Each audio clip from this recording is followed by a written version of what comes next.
Thank you very much. I'd like to thank Professor Roshaw for inviting me. I'd like to thank Emory University for hosting this conference, and I'd like to acknowledge that we have some remarkable scholars among us today. I'll confess I'm not one of them. I'm a TV news guy. I used to be a reporter and working with a pen and pad with a TV camera, and then I spent most of my career basically wearing ladies' makeup and hairspray every day at work. That's who I am. But I'm a journeyman journalist who basically did nothing but try and tell the truth for more than 3 decades. And what I am seeing now, the lying that is everywhere around us, is appalling. I think Professor Shore reflected some of that outrage, and if you're not feeling it, I don't think you're paying attention. Lying has become a cancer on our culture. It has become weaponized in our political system. It is interfering with our ability to communicate with each other as a nation. It is interfering with our ability to govern ourselves. It is interfering with our ability to even understand reality. And this is happening in front of our eyes because of, to use a cliche, a perfect storm. Overlapping developments in technology, in politics, and in the business side of the news business. I'm hoping to talk about that for just about 15 minutes and then hear from you, because you watch television and read newspapers too, and I'm sure you have more interesting ideas on the subject than I do, so I'd like to open up the floor pretty quickly to that. But let me explain something to you that needs to be explained kind of quickly. Many of you who are here have no idea who I am. CNN is one of the most famous television organizations, news organizations in the world, and you've never seen my face before. So let me just explain that. This is not a deception. CNN divides the world into two, and there's the version of CNN that we see here in the United States, it's seen in Canada and Mexico, CNN, and then there's the CNN that is seen everywhere else in the world, called CNN International.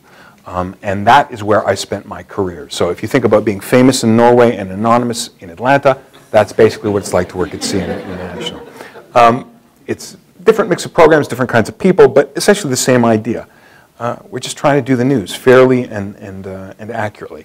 I spent 29 years there. A few months ago, I retired. So let me be very clear. I don't speak for CNN. I was never a spokesman for CNN, and I'm not an employee of CNN's anymore. What I am is, like you, just someone who watches TV, reads the newspaper, and is trying to figure out what's going on.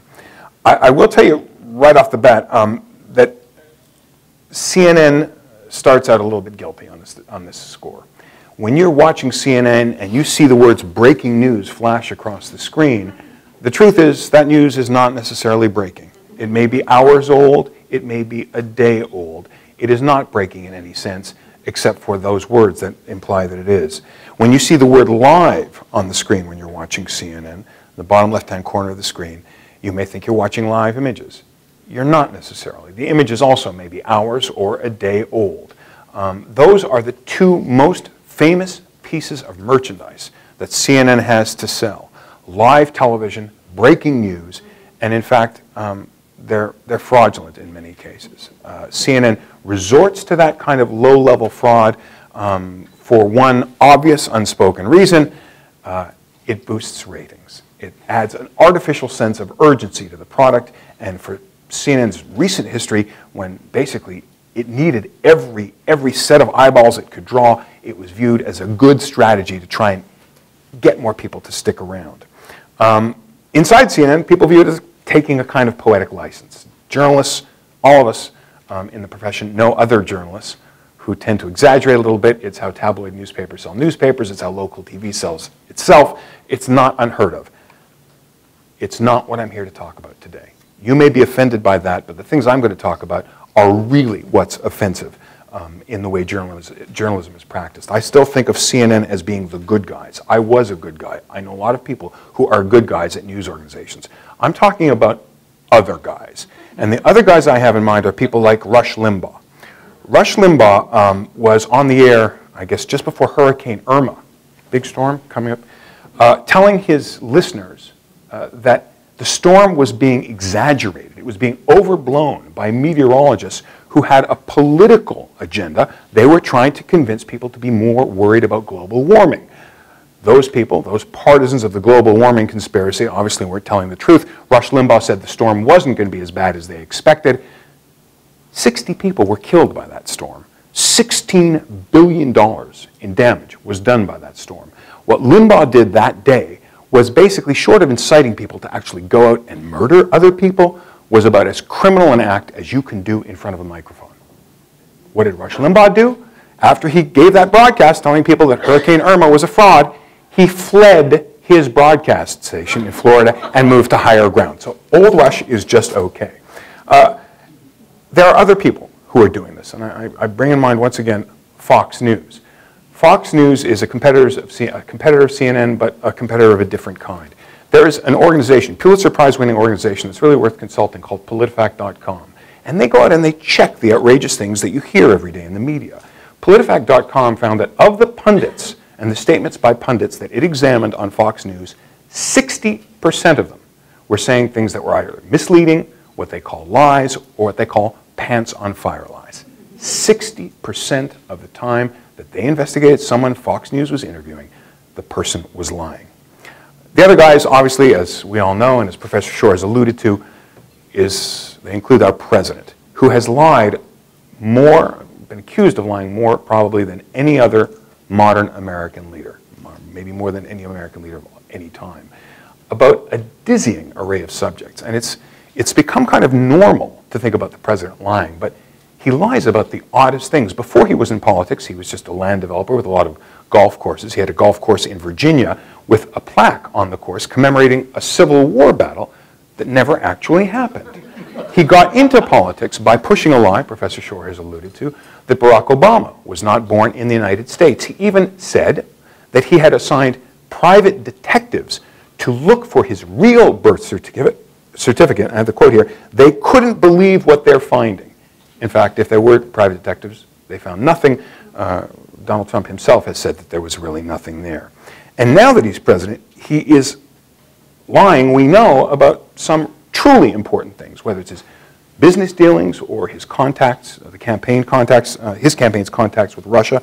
James Comey, the director of the FBI, who the president famously fired, testified under oath that the administration had told, quote, lies, plain and simple. Now, Professor Shore alluded to a count that the New York Times did early in the president's time in office, entirely accurately. The Washington Post is still doing it. They maintain a running tally of the president's lies. And as of this week, they updated it, 1,628 false or misleading statements in his first 298 days in office. That works out to more than 5 times a day. The president is saying something in public that none of us should believe. It's stunning. To be fair, he boosts that total because some of the things he says that are lies, he repeats over and over and over again, which is why I'm looking forward to the biggest tax cut in American history. Now, no one, not the president, no political faction, no organization, no political tendency has a monopoly on lying. Obviously, politicians have been doing it for a long time. A lot of people have been doing it for a long time. But deception, lying has become a bigger part of our political culture because there is no one left to control it. And that's one thing that really has changed. And I can best explain that with reference to a Bible story, in fact, a story about the Bible, which is that in medieval England, it was actually illegal to own a Bible. It was illegal for Christians or anybody else to own a Bible. If you owned a Bible, it was illegal to translate the Bible from Latin into English or any other language. And people were actually burned at the stake for that transgression. The Catholic Church believed that the Word of God was so precious, so valuable, that it couldn't entrust the Word of God to anyone but its ordained few, the priesthood. The fear was that if everybody could read the Bible on their own, there would be blasphemy, there would be heresy, there would be chaos. And so the Catholic Church, as long as it could, kept control of the Bible. Well, eventually, of course, the Catholic Church lost control of the Bible. The rest is history. And the priesthood lost an incredibly important kind of power over the most important text that the West had in common. Well, let's fast forward a little bit. Some of you are old enough, some of you not, to remember a time when there was a priesthood of white men who controlled our national conversation and our most important texts. If you think about Walter Cronkite, the editors of the New York Times, and maybe the Washington Post, the guys who ran the CBS Evening News, a handful of white men decided what it was that would make it into the national conversation. That was our priesthood. Here in Atlanta, There was a smaller number of people, but they occupied a similar role, deciding what would be part of polite conversation, what kinds of political issues would get into the public domain, and what kinds of political issues would not. Well, the passage of time, the 60s, Watergate, the Vietnam War, the Civil Rights era, all had an impact on those guys and their influence and our admiration for them. And it was important. But two different things have really, really done away with the priesthood's power to control or influence what we're talking about. The first of them is the growth of right-wing media. And Professor Shore was very fair. He said that there were right-wing media and left-wing media, or left-wingers, people on the right and the left, who were influencing our conception of what the truth is. I will submit to Professor Shore he's wrong. I don't think the left really had a big impact when you compare it to the right. And I'll give you an example of that. There was, first of all, Rush Limbaugh and talk radio on the right. Then there was Fox News, right-wing television. And now there's what's called the YouTube right, which is a whole new generation of people who are in a whole new technology pressing their agenda. In the same way that Luther was helped by the advent of the printing press, the technology has enabled the right in a very big way. And they are being told something which no one had ever really said before, which is that the Washington Post, the New York Times, CBS, CNN are lying to you. They're lying to you intentionally. They're lying to you all the time. And millions of people are listening to this, and they are believing it. Rush Limbaugh alone, this is astounding when you think about it, Rush Limbaugh alone is broadcast on 650 radio stations across the country. One man, 650 radio stations. Forget all the Rush Limbaugh wannabes and the other people who are peddling that kind of stuff. And the impact is enormous. Those are people who are listening who are told daily, don't believe what's in the newspaper. His numbers, for example, when you think about it, it depends on how you calculate his ratings, but there are millions of people listening to him every day. So his daily ratings vastly exceed ABC World News and the New York Times combined. He's a powerful man. So he's telling these people this. The truth is, and again, I'm indebted, Professor Shore has anticipated some of what I was going to say, it's not just that people have nasty ideas about what mainstream journalists do. Mainstream journalists contributed to this a little bit, or more than a little bit. When you think about all the scandals, even the youngest of us maybe have been old enough to live through, Dan Rather saying that he had documentary evidence that George Bush basically got off easy when he was in the Texas Air National Guard, and then the documentary evidence turned out to be a fraud. Or one of my former employers saying on television that the U.S. military and Iraqi military were intentionally targeting journalists to shoot at them. Well, for an American newsman to say that about the U.S. Army and then have no evidence, it looked bad for us. And the scandals go on and on, so that by the time people like Rush Limbaugh came around and said, we're lying to people, a lot of the damage was already done. When Donald Trump emerged and said the same things, and then people like us, smart people like us, said, well, don't worry, Donald Trump is unelectable. He'll never be elected president. The polls are very clear. Hillary Clinton is going to be our next president. Once again, the damage was already done. If you were disinclined to believe what you see in the mainstream media, there could be no better example than Donald Trump, who was accusing us of lying all through that campaign.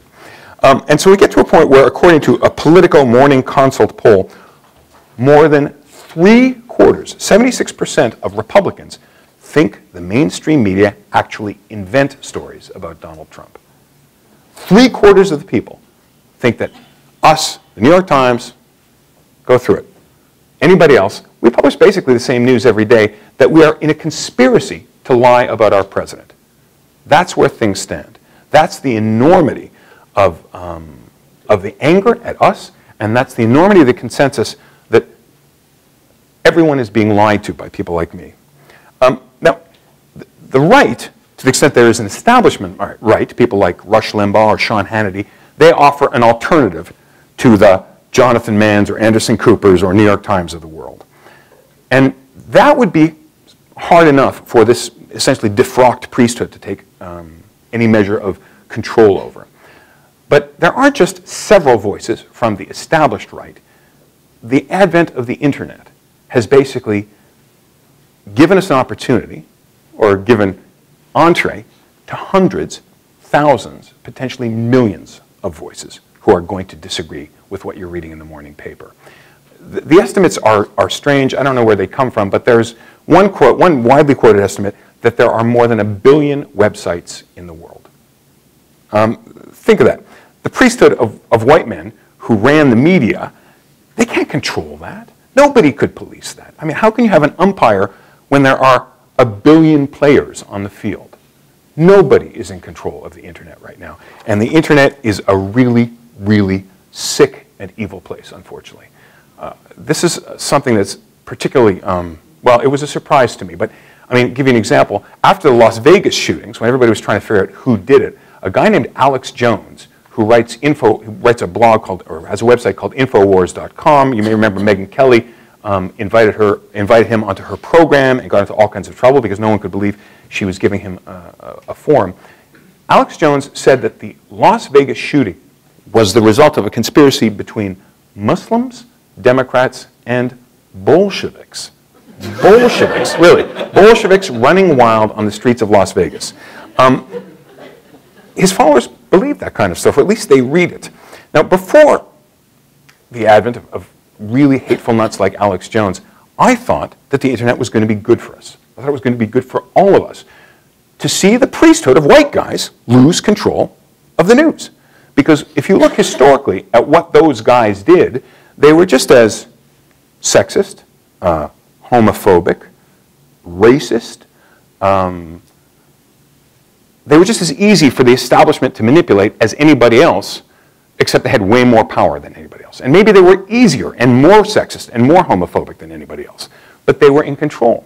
So if you believe in the liberal idea of a free marketplace of ideas, you'd think this is America. This is a great thing. More people are going to put more information and more points of view on the web, and more reporting, more news is going to come out. We will all win. And there are some examples of that. Syrians, for example, do a better job of reporting on the Syrian civil war than American journalists, who are rightfully afraid to go there, do. And a lot of people, bystanders, using their cell phones as cameras, have recorded episodes of police brutality that ordinarily never would have got noticed or would have been denied. I mean, the priesthood didn't always do a good job. So I thought, this was good stuff. And the truth is, it is good stuff. It was good stuff. And I was still entirely wrong. The internet has become a level playing field for hardworking journalists, God bless them, well-meaning amateurs, extremists who are beyond the pale, and then, most remarkably, and this is on the front pages every day, hostile foreign governments. And I don't know how closely you've been watching it, but it's pretty amazing when you think about what the Russian government has been doing, because nobody really knows the full extent of it yet. What we do know is that there have been false news reports, there have been podcasts, there have been Twitter tweets, there have been Facebook pages, just a stunning number of it. In testimony to Congress, we learned that Facebook alone estimates that 126 million Americans saw fraudulent posts put up by Russian provocateurs or by basically Russian software, what we call bots. The truth is, we have no clue how many people saw that stuff. And most of the people who saw that stuff had no clue where it was coming from, because it was attributed to pages with names like Heart of Texas, Army of Jesus, Stand United, or if it was something that was appealing to people on a different side of the spectrum, it was labeled LGBT United or Blacktivists. I mean, the stuff was completely camouflaged, and nobody suspected it, nobody knew it. Russian agents sent out more than 130,000 tweets on Twitter. They posted more than 1,100 videos to YouTube. And here, sadly, the mainstream press picked that stuff up. A lot of times you'll see newspaper articles quoting things that have been tweeted or put on Facebook or put on YouTube as evidence of some groundswell of opinion. Because the thing is that journalists, frankly, are like the rest of us. We all think there's something innocent and lighthearted about Facebook and Twitter. Like it's authentic. Like it's where people go to get their voices heard when their voices aren't being heard by the mainstream media. And in fact, sometimes it is, a lot of times it is, a lot of times it's commercial interests, and a lot of times it turns out it's the government of Russia. And we have no idea.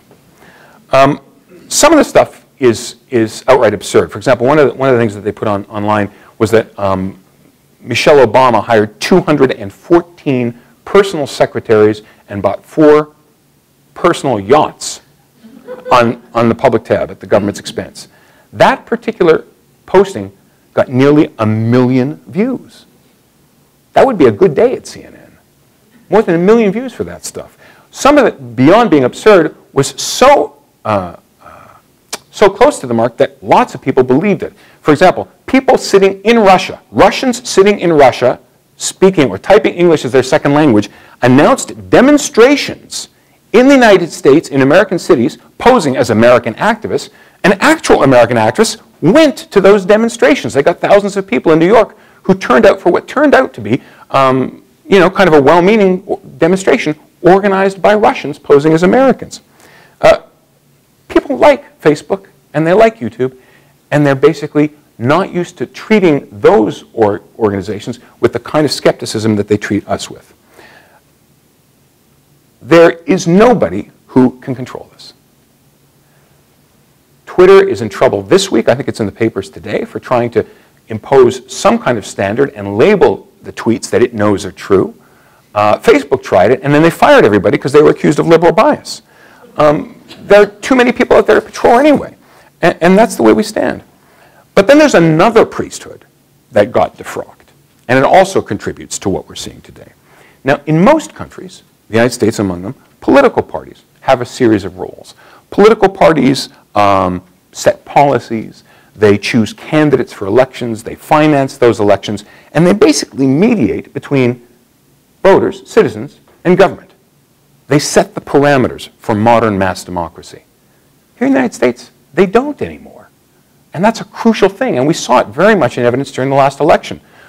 Bernie Sanders, who is a socialist, democratic socialist, never been a member of the Democratic Party, almost succeeded in hijacking the Democratic Party of the United States. Donald Trump, never much a Republican, did succeed in hijacking the Republican Party. There was no one to stop him because those parties have lost the ability to say who is a Republican, what they should be talking about, or what they should be saying when they're talking. The political parties, basically, like that other priesthood, are gone. So Donald Trump, as candidate Trump or as President Trump, isn't subject to the conventional constraints because there's no one left to impose them. The mainstream media are doing their best, for the most part. Professor Shore and I both mentioned the times that they've tried to keep track of the president's deceptions. But they're always going to lose. They're always going to lose because it doesn't take as long to lie as it does to research and rebut a lie. Whoever lies is always one step ahead of the person running after him, like a dog chasing a car or a New Yorker chasing a taxi. And what happens is that when we do catch up and we say, but what the president said yesterday was untrue and here's why, we're a day late. There's a new lie to contend with today. So it's a bit like waves washing up on the shore. Each one of them erases the effect of the previous one, and the media are always behind. Now, you could say, we're trying, or you could say, well, really, you're not trying all that hard, and the evidence supports that as well. Because when Donald Trump was running for president, CNN and every other TV organization in the world learned the guy is ratings magic. He's gold. He's a magnet for eyeballs. And so every time he wanted to be on TV, everyone put him on TV. We abetted the phenomenon that I'm describing today. And every time he lied and said something really outrageous, we repeated it. And so anytime he wasn't on there repeating his lies, we were doing it for him. And it happened over and over again. And the result was he got to be president, and we made a boatload of money. CNN's profits were up about $100 million last year. They're said to set a new record this year. The company is set to make $1 billion this year. $1 billion. That's a big number for us. And what also happened is that our ratings basically have gone through the roof. Prime time is up 50% in the second quarter. I'm not sure what it is in the third quarter. Donald Trump is the best thing that could have ever happened to CNN. Remember, CNN used to goose its ratings incrementally with breaking news and live and like tomfoolery to get the numbers up just a little bit, move the needle. And now the needle is, it's in the red zone. This is the best year in the history of cable news. for viewers. It's the best year in CNN's history. And so we're in this weird position of, we kind of feel like we're doing what we've always been supposed to be doing, which is reporting on what the most powerful man in the world has to say. But at the same time, we know he's lying, and at the same time, we know we're making a lot of money. It puts us into an odd position. But it's a good position for CNN. I mean, it's basically like bringing a dinosaur back to life. We were becoming irrelevant because of Fox and because of MSNBC, and now we've reawakened with high purpose and unprecedented profits, and it's a heady time to be at CNN. It doesn't mean the president's happy about it. I mean, absent a natural disaster or a big sex scandal like we're seeing now, he takes all the time the network has, and he still rails against CNN all the time. He's made CNN the target very much in his campaign against fake news. I don't make this whole conversation about CNN, but it's really very typical, because this is a president who thrives on media exposure, who courts the media, and yet campaigns against the media with a really, frankly, dangerous kind of contempt. And when I say dangerous, I use that word advisedly. Our crews that used to go cover him when he was a campaign had to travel with bodyguards because there were so many threats against them. That's the kind of stuff they used to do in Iraq. I don't know if they're still doing that, but if I was covering Trump on a regular basis, I'd want to, because this is unheard of. This is a president who's gone on the record saying he opposes the First Amendment. That's where we are today, is that our efforts to try and tell the truth, journalists' efforts to try and tell the truth, are being pushed back by the most powerful, most visible man in the country. Someone said earlier that Professor Shor's remarks were depressing.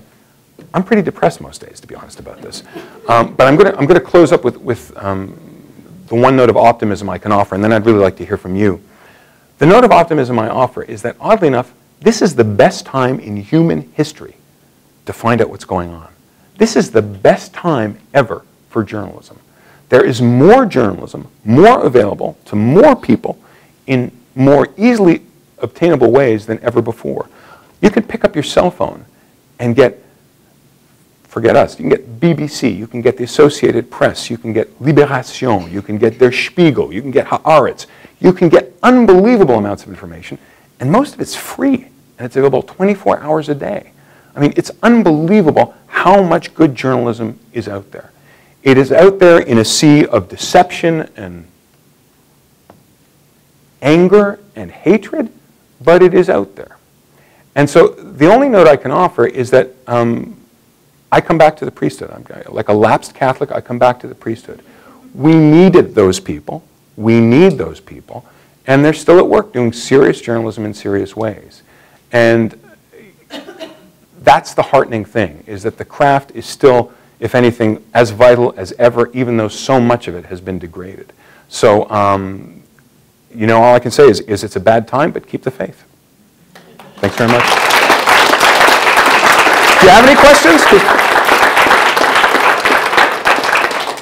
Sir. Yeah. Thank you. My perception of one of the problems in broadcasting is the emphasis on being there first, getting an exclusive. It's advertised as a positive. So-and-so talked exclusively to us and stuff like that. Do you feel that there's been an evolution from get it right to get it first? And if so, how did that occur? The short answer is yes, and it occurred, I think, for two reasons, technology and commerce.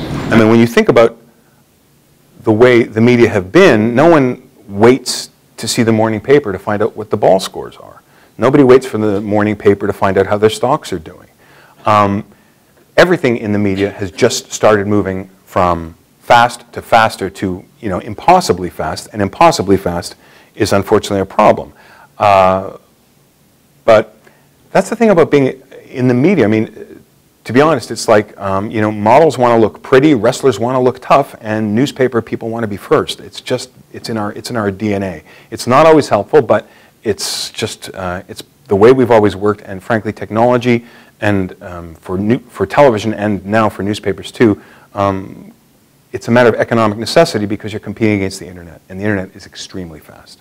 So that's not going away. It's not helpful. And it's, if anything, it's, I'm from Canada, and life in the United States is like Canada, except everyone and everything is over-caffeinated.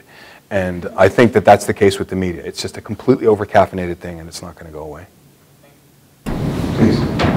How about the Associated Press getting together and for every medium that's available there, assigning somebody that immediately will tweet an answer to every one of Trump's tweets, saying, oh, that's all lies, bad, bad, you know. So you get a whole slew of those right after the president tweets. There's nothing that organized, but what I would submit to you is that that's generally already happening in various forms. When the president gives a speech, immediately he's followed by, you know, CNN's panel, Fox's panel, the New York Times. I mean, yeah, if somebody would pay for it, somebody would do it, and that's a whole other issue. But people do that on Twitter a lot. I mean, individuals do it when they hear screaming. Whenever I watch the president on television, I'm always looking at Twitter because the people I follow are smart, and when he says something outrageous, they bring it to my attention. It's happening in a very grassroots, what's the word for it? Organic way. Somebody could organize it better, but I guess there's no money in it, to be honest. Yes, please. So why didn't that happen during the election season and when it was sort of, you were reporters who were interviewing candidate Trump? So let me step back for a second. So I appreciate what you're saying about wanting the truth, and I think CNN does an incredible job at that. But I sort of feel like you can't have it both ways, right? You can't say you want the truth, and then when you're interviewing someone like candidate Trump, you don't call him out immediately when he tells a bold-faced lie, right? So that was sort of where my frustration was. Like, you know, maybe sometimes it comes after the fact or a day late, so it does feel like you're sort of catching up. But when Donald Trump says something that is untrue in the moment, it seems as if reporters want to be respectful, and so they don't feel comfortable saying, well, no, that's not true. Here's your tweet where you said something different, you know, a day ago. The only time I actually think I really saw that happen was during a debate where Megyn Kelly actually, and I'm not a huge fan of Megyn Kelly, but she actually pulled up all of the cases where she said, no, this is where you called a woman pig or ugly or whatever, right? She confronted him with everything he had said, and he had a very difficult time responding to that in the moment, right? Because now he had, you know, his tweets or his interviews where he actually said something completely different from what he was acknowledging in that moment. Yeah, and I saw Howard Kurtz do that on Fox too. It might have been the same debate, but I remember very vividly going, wow, they were ready, they were prepared. Didn't Wolf do it too? Didn't he catch He might have, yes. Yeah, I think so. And they say something that's not one of Wolf's strong suits, basically. But The thing is that you've got to understand, it's really easy to tell a screaming lie. It's really easy to do. You can make something up off the top of your head, and a reporter's going to go, did he just say what I think he said? And 2 or 3 things will go through the reporter's mind. Oh, damn, what was I supposed to be asking him next? Like, the reporter's actually television interviewing is a drama.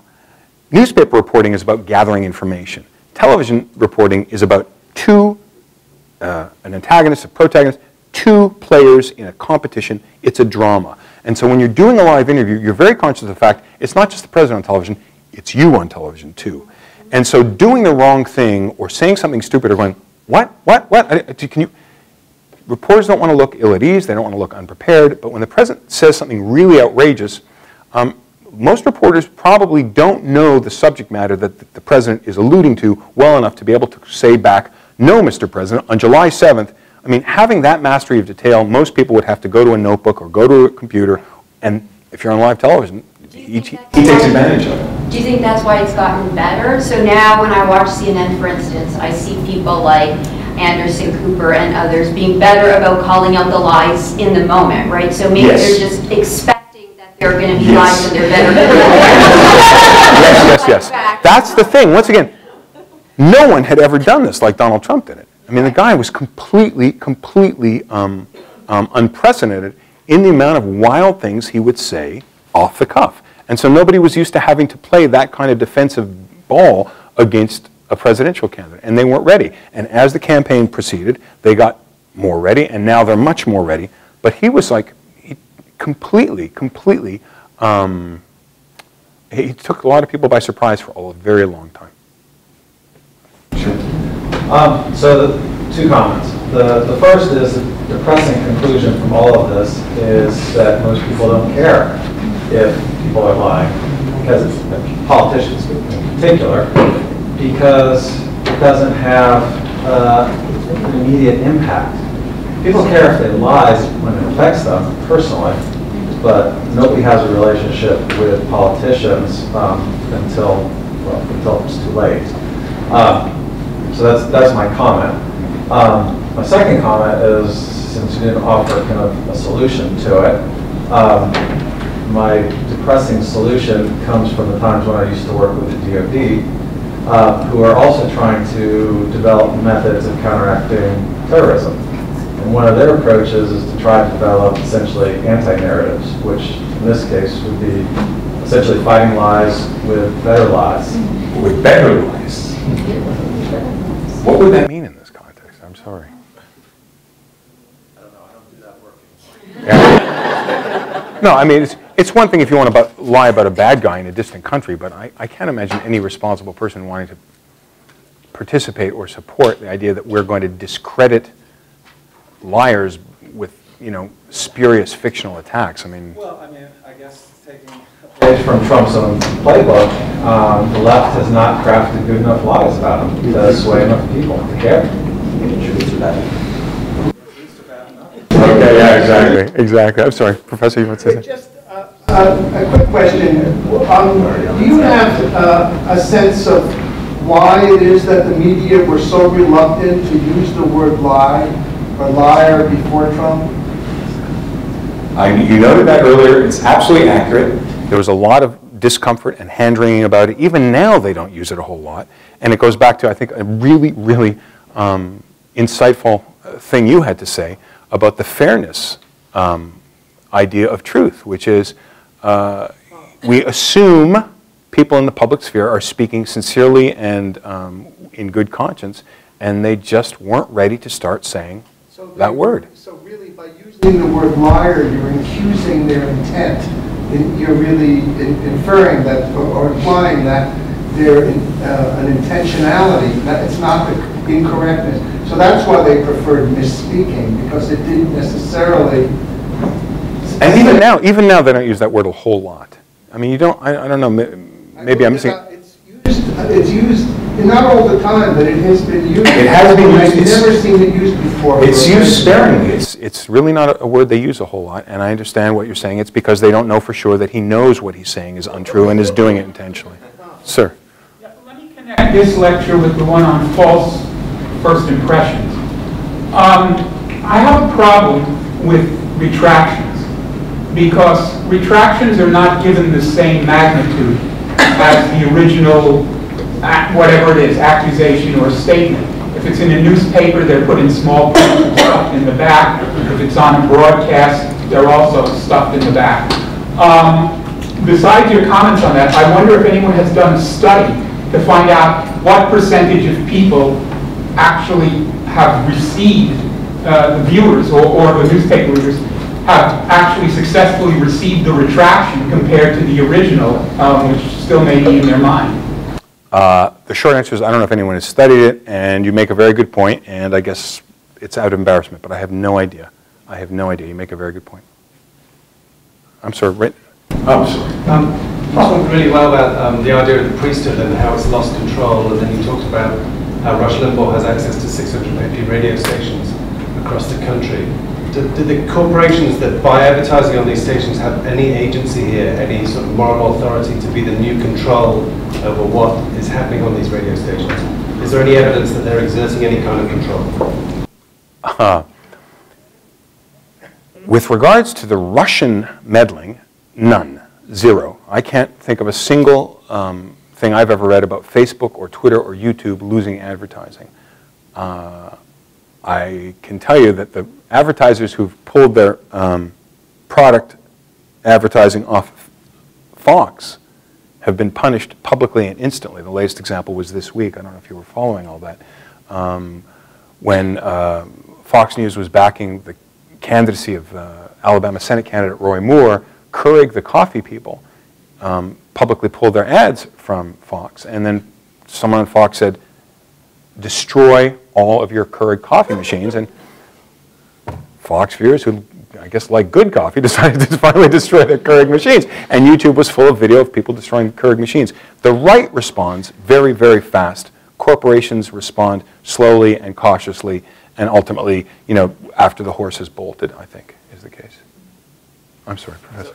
I'm watching from Canada and looking at American politics. One of the things I noticed about lying is in the past, when a politician, everybody knew the politician was lying, but if they caught for lying with the evidence, there will be serious consequences. But what happened now? Is this because Trump is beyond, is like some kind of island that is the rule doesn't apply, or America really has changed now to accept lying as totally okay? Bold-faced lies now are totally okay for politicians. Well, you make a very good point, and I would say two institutions have changed very dramatically, and they are the ones I mentioned. The media still catch the president on lies, but people don't believe the media anymore. So the Washington Post, going after Richard Nixon after the Watergate break-in, would face two problems. One of them is that nobody would believe the stories, and Richard Nixon might have been in a position to just deny them. And then what also really brought the end of the Nixon presidency, and correct my history, I'm in a room full of scholars, was that Republicans in Congress turned against the president. I mean, there was very courageous work by Republican lawmakers to find out what really happened. But now, hyper-partisanship and a willingness of Republicans to tolerate lying from the Oval Office means that wouldn't happen either. So, the media are doing it. There's just no one in a position of power cares anymore. Voters don't seem to care, or at least a critical mass of voters don't seem to care. And the Republican Party for the president, or the Democratic Party for Hillary Clinton, if that's an issue, they don't care either. Please. Everyone please don't hate me as I come out, but I'm originally from Russia. I moved to England when I was 11. Most of my family still live in Russia. I spent a lot of time here. My mom now lives in France, my sister in Kazakhstan. And sometimes I like to play the game of kind of comparing notes on how different media is representing the same story. And a lot of the time, they're incredibly biased, not only about the kind of the political situation in a particular country, but their specific cultural identity as a nation. So for someone who is very disenchanted with the media and confused by it, do you have any advice? Do I have any advice? No, I seem to be naive. I have no advice. I read it. I read it voraciously. I love reading the newspaper. I like watching TV news. And the further, the newspapers and the media in general exist with a simple kind of paradigm. And I was mentioning this to someone I was having lunch with. The paradigm is a small house fire. How many stories was the house? How many firemen showed up? How many people were hurt? And how much crying went on at the scene. Or to put it another way, in something that we used to repeat, the media basically work on who lied, who died, who cried. The simple facts of a simple event we tend to get right. And as you move in complexity from the simple facts of a simple event to more complex facts about more complex events, and as you move further and further away from a neighborhood fire to a distant country with a different culture, a distant country with a different culture that's hostile or in some ways opposed to our prevailing political culture, as you move away from that paradigm, the work gets less trustworthy and the job gets a lot harder. And that's just a fact. And that's why smart people do what scholars do, which is they try and read a lot of sources. But if you're disenchanted with the media, skepticism is a good approach to take. Unfortunately, there's just no alternative. There's no real alternative if you're trying to find out what's going on in the world than mediation by somebody who went to a place you couldn't go, or who studied a problem you didn't have time for, or who ate at a restaurant you'd like to try.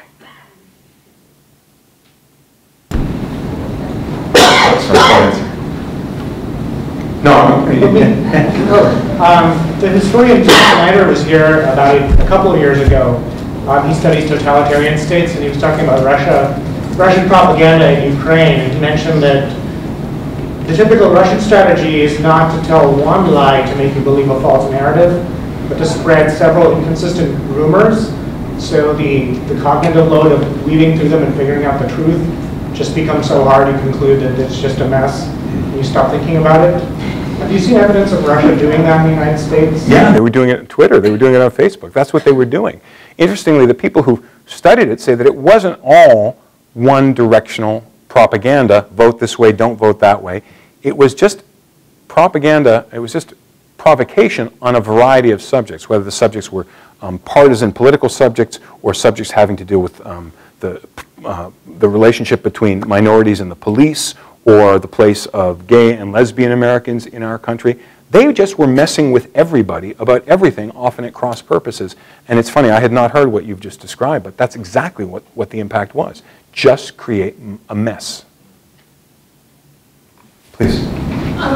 Both for you and Dr. Shore, you laid out really nicely some factors that helped lead up to where we are in the role of lying in our present society, and you laid out what's happening in the media. I'm just sort of wondering, from your both informed perspectives, where do you see it going? I mean, this is an unprecedented level, it seems to me, of lying being accepted in contemporary American society. And you have that sense of, oh my God, this is worse than anything I've ever seen before. Where might it end up? I mean, I'm very hesitant to make predictions because I thought Hillary Clinton was going to win. So you want to hear what I have to say? But two possibilities. I mean, one is that things will continue to deteriorate in a very depressing way, and we'll be in a world where nobody knows what truth is anymore, and in which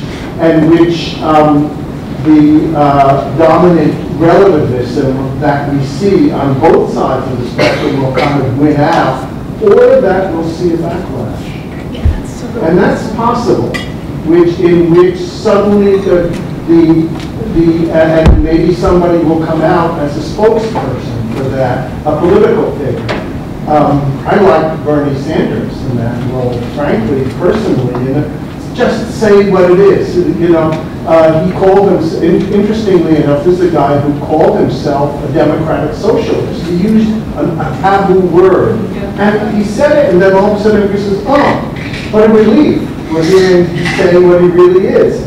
So it's possible that people will get saturated enough, because you can feel it here. People are very upset.